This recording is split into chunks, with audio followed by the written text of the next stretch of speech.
encourage your soul, enlighten your mind, and empower your faith. This is the Light Network.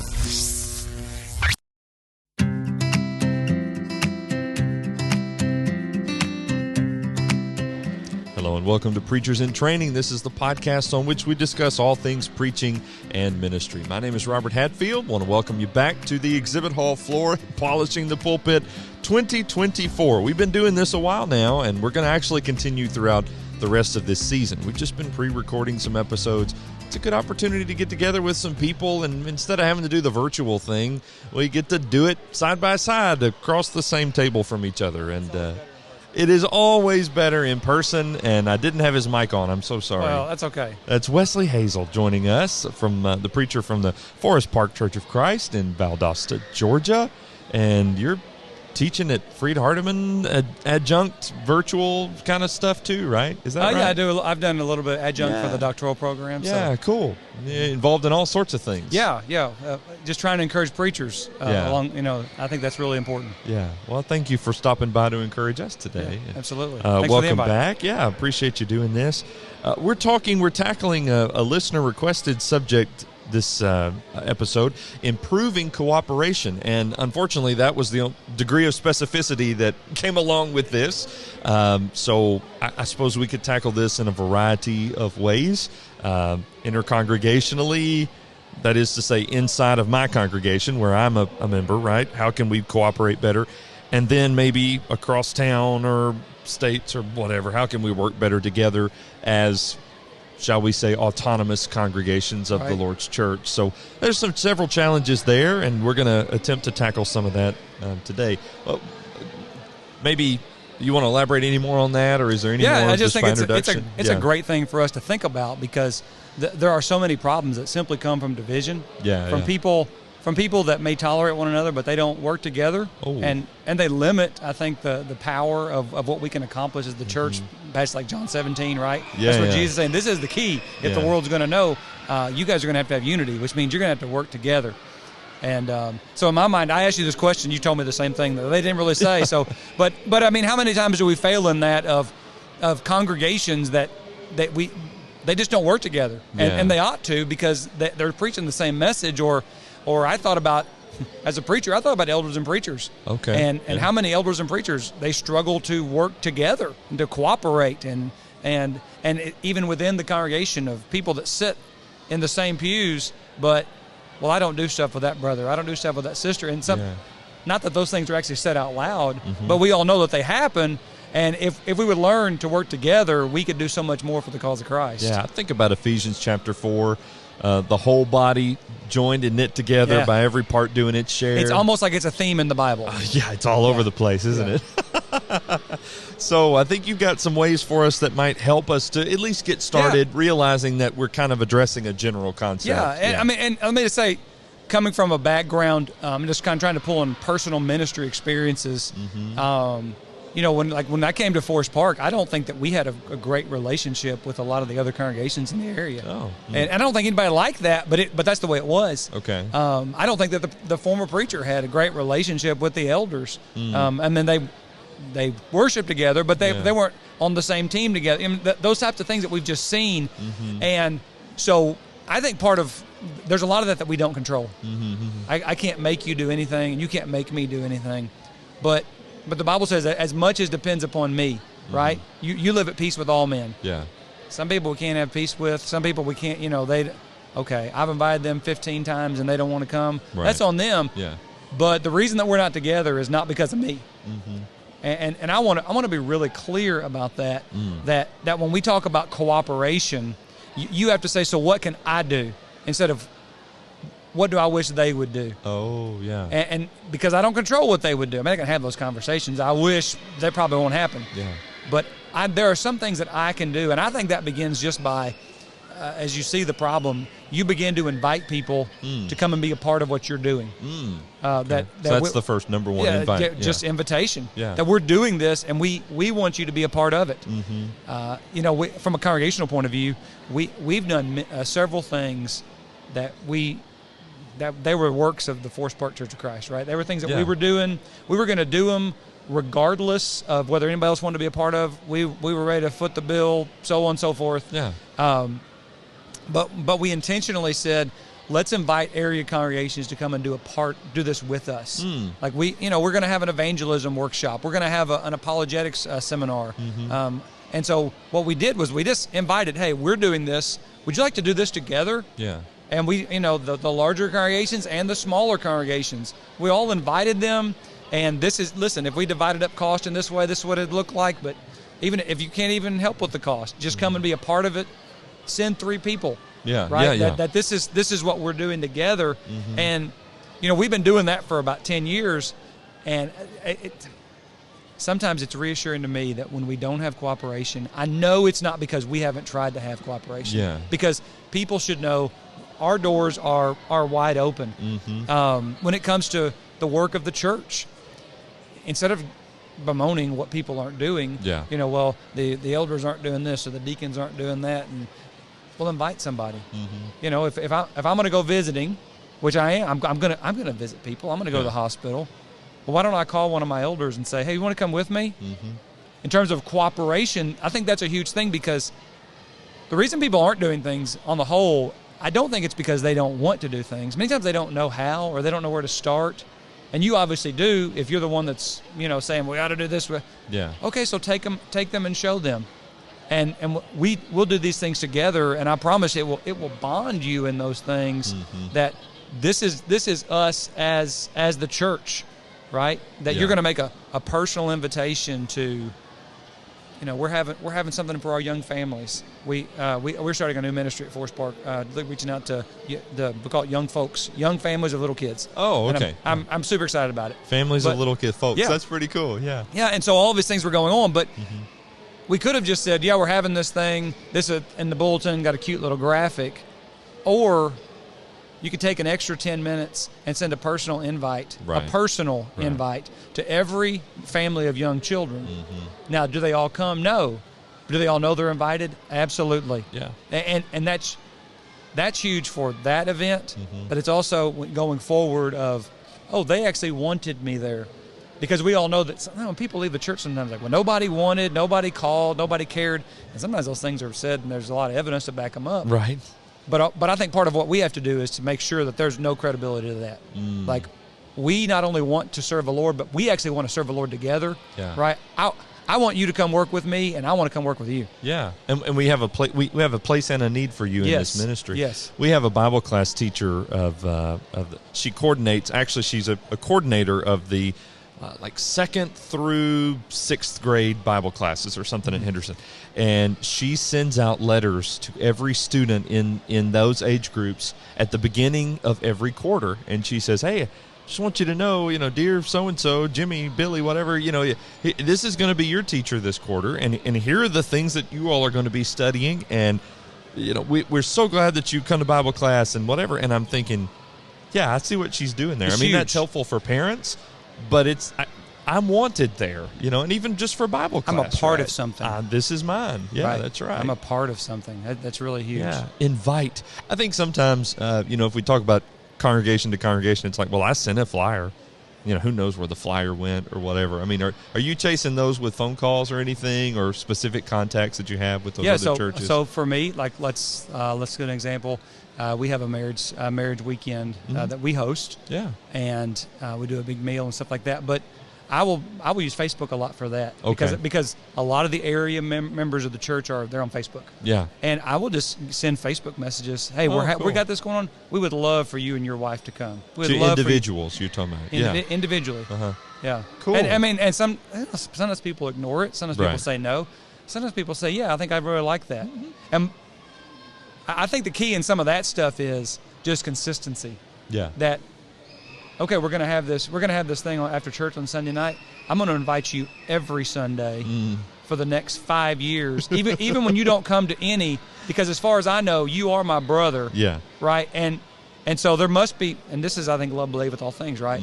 There must be some reason. I mean, people got stuff going on, so that's okay. You don't have to come. But I want you to know that you're wanted, and that you're not going to get rid of me, because I want you. Yeah, that's great. All right, number 1 is invite. Yeah, invite. Anybody can do that. Yeah, don't you love to be invited? Yeah, I do. Yeah. I mean, somebody says, you want to come eat dinner with me? And I'm thinking, that sounds great. I like dinner. I eat food. Absolutely. Hey, by the way, I'm thinking that sometimes, a preacher is usually the guy who's coming into a culture that's already established, right? Mm-hmm. And so he may be there maybe a year just to observe, and then he says, oh, these churches, man, none of them get along. And to your point a minute ago, we could either just sit and bemoan that fact, or maybe we are the ones, and we might not think we ought to be that person. I'm the Johnny-come-lately here in this community. Like, why would this be me? Maybe I'm just the right person to initiate some sort of unifying thing. Because you're the only one that you can control. There you go. Yeah. I think it was Jerry Barber I heard say once. He said, we have to remember that most of God's greatest leaders weren't running for office. And it just always hit me. I was like, sounds like a Jerry Barber. Yeah, I can sit back and say they should do this, they should do that, and they should. I mean, I think, but what can I do?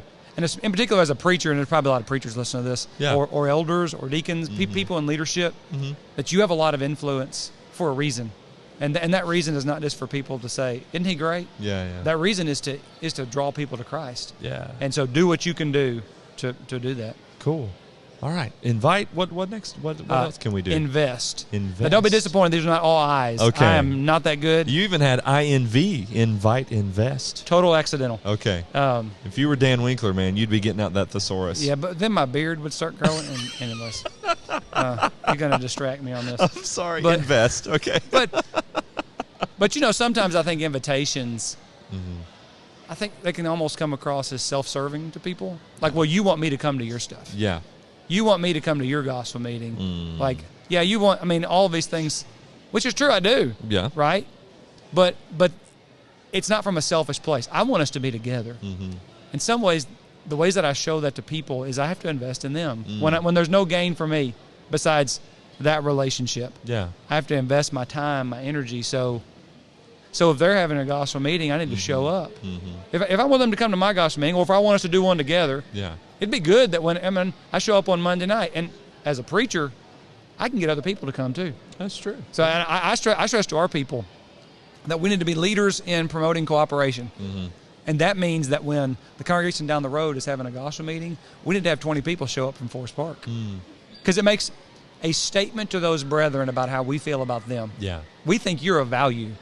Right? And nobody says, you don't have to say it out loud. No. But when they have something going on and nobody shows up, you also make a statement. Right? So you have to invest in them. This idea, we say lighthouses don't compete. Yeah. Do we believe it or do we not? And that's, I think I believe it, but I gotta act that out. Yeah. Right? So this idea of I wanna do things that show you I value what you're doing, regardless of whether you may never come. Yeah. All right? You may never, but that's okay. I still value this, or even I thought about this with preacher-elder relationships of just as you invest, some of it's about sharing information. I spend a lot of time with my leaders. I send them messages. It's called FYI. Yeah. I have information, and instead of keeping it to myself, I say, here's some things you guys probably need to know or want to know that would help you in your shepherding. Right? All you got to do is read it. But I'm trying to facilitate your work. Yeah. Instead of saying, "What can you do for me?" I'm trying to make your job. I'm not talking about those. You all need to do something about this sort of thing. It's like this is just something you may not know, but I do because of my position, because of time. So I want to share that with you, and for people in church, show up. Yeah. Go to the hospital. Go to the hospital. Go to the funeral home. Go to the ball game. Monumental moment in my life. My son was playing fifth grade Little League football, and I'm just, I'm there cheering. I'm the dad that I never thought I'd be. I'm all excited, and all of a sudden I look over, and this guy, we hadn't lived there in a couple of years. This guy from church is just standing beside me. Huh. And I still remember it because I said, "What are you doing here?" Yeah. He said, "I just came to watch your son play." Now I still remember that 8 years later. Right. You know what? That guy cares about me. And he cares about my kids.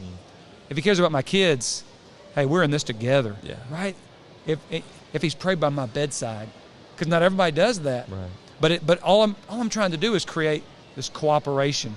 So all of a sudden, whenever we got a door knocking campaign, it's not just preacher again, call it. No, it's my brother that's saying, let's go to war together out there. And I think those things are important. And if you don't have those things, then it creates tension on that activity that you don't need. Right. Yeah, that's true. Boy, you start thinking about the time that it's going to take, but things that are important take time. That's right. Yeah, that's right. We can't do everything with it. Does. We understand. It absolutely takes time. Yeah. But Fallon's walking by. He's having a good time with that. He's having a great time. He's having a good time. Yeah. But all of those investments take time and they cost you something. Yeah. But they're worth it. Yeah. I think that's what we have. I don't want to discourage study, but we got to get out of our offices. We got to spend some time with the people. And I know there's ditches on both sides of the road. Yeah. But I heard someone say once, if you want to change the world, you're going to have to do it after 4 o'clock. Huh. That's what everybody else is doing. Yeah. Right? Yeah, so you're going to have to give up some of your evenings instead of just saying, well, I've worked all day already. Yeah. Yeah, but that's not my job out there. That's just who I am. Right? I'm not saying don't take a day off. I'm not saying don't take a nap. I take naps. Yeah. That's great. It's necessary. But I got some too. Right. But to understand that it is an investment. Yeah. But it's not nearly the investment that Jesus made in us. Right. So be willing to do that for other people, because people will notice if you do or you don't. Yeah. In all forms of leadership. I like the emphasis, and you used the term relationship a minute ago, because we talk about cooperation. It's not just about packing the pews. No. Packing the pews is the means to an end, right? And the end being... That's the easy one to see. Yeah, that's right. And we're talking to relationships. What you say, investment in what we're doing. Yeah. Well, you ever talk to elders and preachers who work together as opposed to ones that don't work together? Like it's night and day. Yeah. Well, and the fact is, you don't only see that when you talk to them, you see that when you go into their churches. Yeah. Like you can tell so quickly if your elders and preachers work together or they don't. By the way, so can your members. Yeah, right. And they act the same way. So can your children. Right, yes. Like, those are things, like it becomes a way of life. Am I invested in those relationships or am I not? And I can't cease to invest. I can't not put any money in an IRA retirement account my whole life and show up at 70 years old and say, where's my retirement at? What's in? But you ain't got none, buddy. And I mean, I think sometimes in the church we do that in terms of, well, how come we can't get along? How come we can't be closer? Yeah. Well, because you haven't made any investments, right? You haven't made any those deposits that are really key. And you're not trying to manipulate. But you're trying to draw people to Christ. Right. Yeah, and foster this idea. Yeah, and this, wow, think about what all this is going to do. This is going to help to eliminate this idea of, I get mad at you, and so I'm just going to go to the church across town so I don't have to deal with you anymore. I mean, it's like, what are you going to do in heaven? I'm not sure you're going to have to worry about it if you have that mentality. But anyway, that's another thing. But you see that. Yeah. But that comes from somewhere. Right. And I think it comes from a failure to understand what real fellowship, koinonia, really looks like. Yeah. Where church becomes a place that I go, and if it suits me, that's good, and if it doesn't, I'll go somewhere else. Yeah. That's not what the church is. It's a family. It's a body. Now, easy things to say and preach about. Right. Harder things to do, but beautiful things to experience. Right? That's a good point. Yeah. All right. Invest. Is this where we depart from we do. Yeah. alliteration? I'm sick of the eyes. Okay. Alliteration in preaching makes me laugh. Okay. I can't. It makes me giggle. I can't. Good. It takes me back to Billy Smith. He did great with it. I cannot. That's right. Lead. Okay. We got to be the leaders in these things. A lot of reasons that the people aren't cooperating because they don't know what to do. And I think people sit back sometimes. They should do this. They should do this. They should do that. They're just looking for somebody to say, "Hey, would you be willing to do this?" Right? Would you be willing to be a part of this? It's tied into a little bit with that invitation, thing. But people aren't even thinking of themselves in that way because they're in that model that we've seen of you just show up and hold the pew down. Right. Even though they got bolts on the floors to do that. Yeah. Right. But that's the mentality. And so as a leader, you say, you can be so much more. I will never. I will never forget the first time that I got asked to go on a mission trip. I was a student at Freed Hardeman. No. Scared me to death. I was a big nobody. Uh-huh. Okay, and it scared me to death because no one had ever said I could do that. Well, you could have looked and said, well, you should have just done it. You should have known that, but I didn't. Yeah. I needed somebody to lead me. Right. And to say, won't you come alongside me? Yeah, yeah. And because I believe in you. I believe you can do these things. Mm-hmm. And if you see an area within your congregation or within the area congregation or within relationships, and you say, we're struggling with cooperating, I think so what can I do to be a leader in regards to that? Yeah. And sometimes that's rebuking bad behavior. Sometimes it's, okay, so we're gonna host everybody at my house. Yeah. Right? That's going to be a sacrifice because you're going to have to clean up. That's right. Yeah. I mean, we live in pristine cleanliness. Of course. Oh, yeah, absolutely. My wife will what did you say? She won't, whatever. Yeah. But it was a compliment on her. I didn't even mean to say whatever. Now I'm like, I just kept digging the hole. Yeah, well, we know what you mean. Yeah, but this is find a way that you can lead. Yeah. And I don't know what that looks like in every situation. Yeah, yeah. But if you ask yourself that question, what can we do to help other people? Mm-hmm. I think about Ephesians 4, and so often this is what leadership is. It's not merely making the decisions and handing them down. It's equipping the saints for the work of ministry. And it's like, that's what the leaders do. I mean, who organizes everybody and tells people, hey, we need you over here and we need you over there. Your talents would be suited in this ministry and your talents would be suited in that ministry. Or here's an opportunity. Would you consider being involved with this? I think that's Ephesians 4, right? Yeah, absolutely. There. Yeah. And value, and this goes back to valuing and investing in people, but this idea of, I'll give you an example. We'll have a couple that will come into our congregation, and I'm right there. Hey, my name's Westley Hazel. Glad to have you here. So on and so forth. This is the greatest church in the world. Which Forsberg really is, but okay. But all of these things you said, no Hendersonness. No, I'm just listening. You're the guest. I have to support you. But I'm gonna do what I'm gonna do.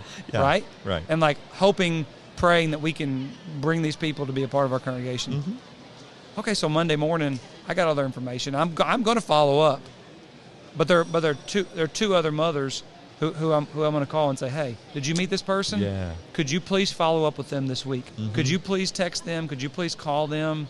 There's maybe a commonality, maybe kid, maybe career. Right. I mean, maybe whatever. But I think you would be the perfect person to reach out to this person and make them feel at home. Yeah. Well, because there's some things like that's just the preacher. But I'm doing it, you're doing it, they're doing it. Mm-hmm. It's cooperation. Mm-hmm. We're working together for the cause of Christ. Yeah.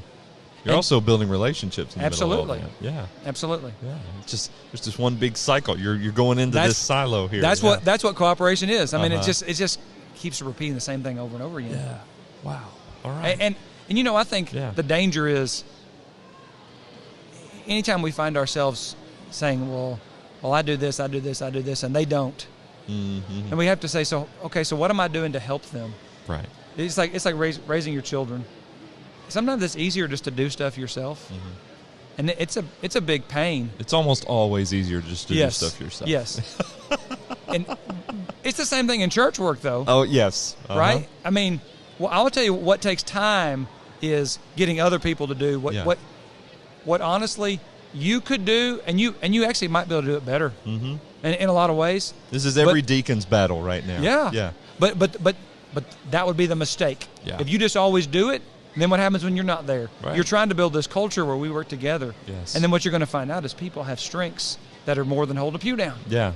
Right? And also they can make it even better than what you would have thought to do with it. Yes. Yeah, which is great. So even like we talked about this ministry that we're working on for young families, little kids. Folks. Yeah. Families and young little folks. kids. Young folks. Young folks. I stole that from somebody. I don't know. That's good. I've never heard that before. Yeah. I don't know. But this idea of some of our talented parents, I said, what do you guys think? Let's brainstorm together. I'm not guaranteeing anything, but I'm figuring you guys know more about raising kids or what you need or what you want than I do. I mean, I have thoughts. Yeah. I'm going to do a lot of it, but all of a sudden I've got buy-in because it's not just we got Wes over here doing this thing because that's what preachers do. Now it's we're doing this to raise our children. Isn't it great that our preacher's a part of this? Yeah. But we're doing this. Yeah. So that's cooperation. Is it hard to give up a little bit of that control? Immensely, because I'm a control freak. Okay. Yeah, I mean, I asked the question because I relate to it. So yeah, I know. I mean, my wife hasn't driven in 25 years. Cause, at least not when you're there, right? Yeah, that's she has driven, but just not when I'm there, right? And I mean, it's like, and probably most leaders, they're leaders because they're talented and they can do things, but it is hard. Yeah. And this crazy thing, sometimes they don't do it the way you would do it. Oh, what? And you have to be okay with that, and actually even be a promoter. Yeah. That's this thing. My elders are amazing. I have amazing elders, the best elders in the brotherhood. But for some reason, they don't always do what I think they ought to do, which is a great oversight on their part. But it's in those moments that's like, okay, but I can still support that. Yeah. I can still help them in that. Yeah. I can still be a cheerleader in those things, even though if you're just asking me, I wouldn't do it that way. And I think with people in the church, that's okay. Because what you want is work. What you don't want is the church being everything that Robert Hatfield can make it. Because although that's pretty awesome and it's substantial, it's really not. It's got a real firm cap, right? I mean, it will take you so far, and it's not going to go any further. That's right. But whenever you get your best and their best and their best and their best, and we're all working, it's like, how are we? You see these congregations, how in the world are they even sustaining the work that they're doing? Right. It's because they're working together in these things. Yeah. Every part does its share. Yes. Man, this is biblical. I Yeah, love it. Yeah. All right. Invite, invest, lead, and what's the last one? Follow. Okay. Lead and follow. We kind of started into some of this. Okay. Sorry. Yeah. No, that's right. Because there's a lot of overlap in all these things. But sometimes you're not going to be the head. And that's okay. Sometimes you are the support instrument because you're trying to invest, right? Yeah, I'm trying to help in those things. There are going to be times that you're the guy. I mean, you're the preacher, right? You're the guy that stands up front, and everybody's like, that's our preacher over there. Yeah.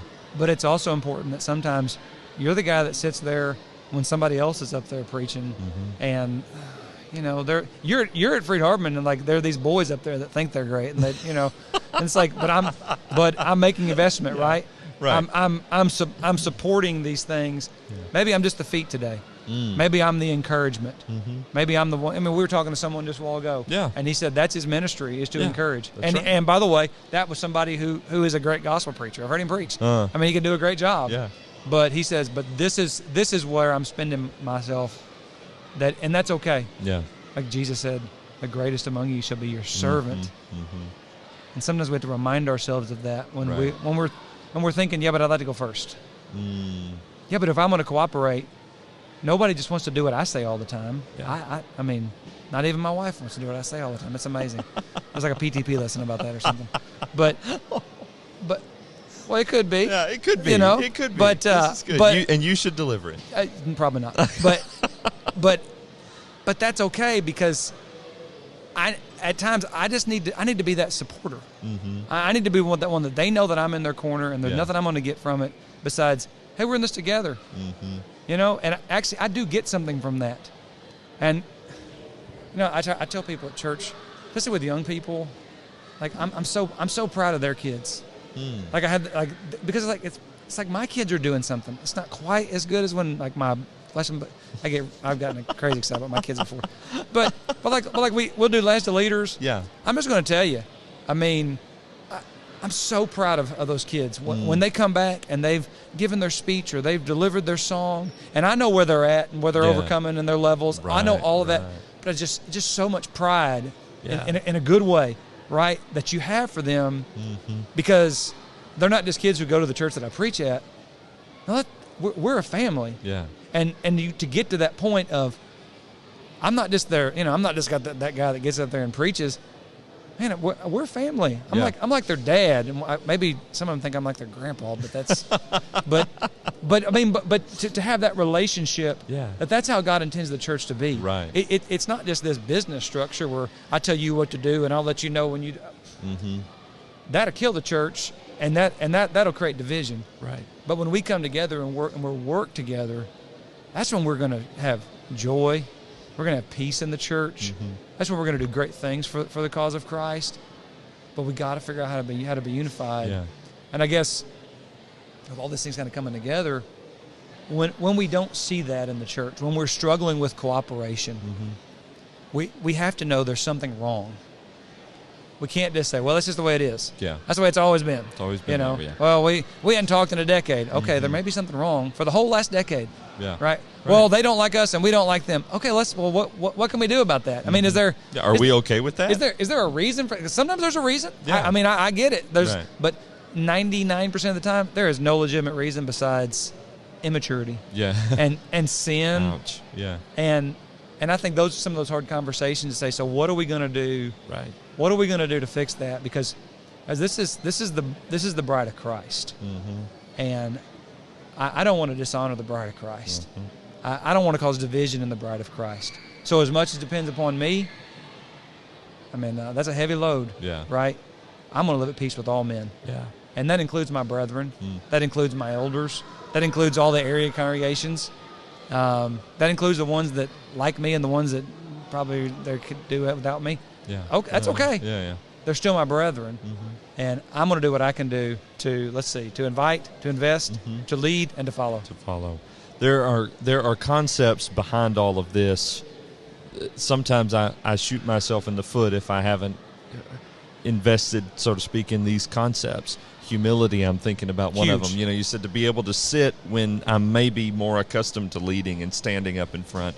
All of those and even to think that sometimes my goals are a little anemic. We mentioned it's not just about packing the pews, it's about building the relationships. Yeah. It's not just about being known as the congregation that brings everybody together. It's fostering that unity among us. I don't know. We've got to get over ourselves a lot. Being the congregation that's known as the ones who love everyone. Oh, what? John 13? It's like the parallel between John 13 and 17. It's the same book. Yeah. It's the same teacher. Wow. Yeah. But as simple as that sounds, nobody's going to they had this great idea. No. Knowing it and doing it are two different things. Right. And so I think we have to be so intentional that we actually do these things. But so often it's kind of like ain't nothing to it but to do it. You know what I mean? Yes. We overcomplicate it. Ain't nothing to it but to do it. Yeah, I'm from southern Middle Tennessee. Well, that's the PTP quote. That's going on Facebook as soon as we finish. Ain't nothing to it but. Ain't nothing to it but to do it. That's you took just do it to a whole new level. Yeah. But it's absolutely true. Yeah. But that can be a big deal sometimes. Just get in there and do it. Just get it. You're not going to mess it up. What are you going to do? Cause you're going to make division when you already got division? Yeah. By inviting somebody to your gospel meeting or inviting somebody to this ministry you're leading or whatever. Right. Yeah. It's well, these are good. I mean, I don't want to say simple like derogatory, but it is within our grasp to improve things. And the gospel's not complicated. Right. And in so many of these, and you're right, improving cooperation assumes a negative, that is that there needs to be a change, right? There needs to be an improvement. But so it's only up from here. It's kind of like what we're saying. And it's kind of like, even in places where you already have cooperation. You got a great relationship with your wife. That doesn't mean you don't need to come to the Smoky Mountain Marriage Retreat in February. Right. Because I want to get better and better. Yes. And so I want to have a deeper relationship with the area congregations, with my elders, with the people at church. Right. And that takes effort, constant attention. Because if you stop paying attention to it, it's kind of like that default. It goes away. Yeah. So you got to continually work at it. But I want to have growth in those things. I've been married for 25 years, and I can tell you, I love my wife with all my heart. The day we got married, but I love her so much more now. Covering up for what I said earlier. Yeah, I noticed that. Yeah, but I think it's the same thing with cooperation in the church. Yeah. And even sometimes one of the values of long-term ministry. That I'm in my life, I'm just starting to see that. We've been at Forest Park almost 10 years, and I can just tell you it's different. And it didn't mean we didn't do things in other places, right? But there are some things that only take place over time that you begin to grow and you begin to grow together in those things. I think there's a real powerful opportunity for us. Yeah. Well, let's be encouraged just as we close that cooperation or unity is a worthy pursuit too. You know, I mean, it is worth the uncomfortableness or people looking at you weird, like, why are you doing this now? Or they may say, you know, why now? Why have we waited so long? Yeah. It'd be weird if we started now. No, it's not. Just do it. Yeah. Just apologize. I'm sorry. Yeah, that's right. Yeah, I hate it that we haven't asked you over before now. Yeah. But would you come tonight? Yeah, you know, it's like because that's all you have is right. Yeah. There ain't nothing to it but to do it. I heard. Yeah, that's right. I heard that too. You just had to start somewhere. Yeah, that's good. Hey, if you're ever in South Georgia, Valdosta, Georgia, like 10 miles from Florida, we're way down there. Yeah, you're way down. All right. I was going to say Florida-Georgia line. I don't know that I want to evoke that. Shall we say artistry? Yeah, anyway, that's if you're on your way to Disney, okay, you can come see us. That's right. Okay, very good. And, of course, people really know you guys for Latin American Missions and the great work that's being done there and the Yes campaigns. And huge. And next summer's campaign schedule has recently been released or is about to be or something like that. So and I'll tell you what, a great opportunity to cooperate.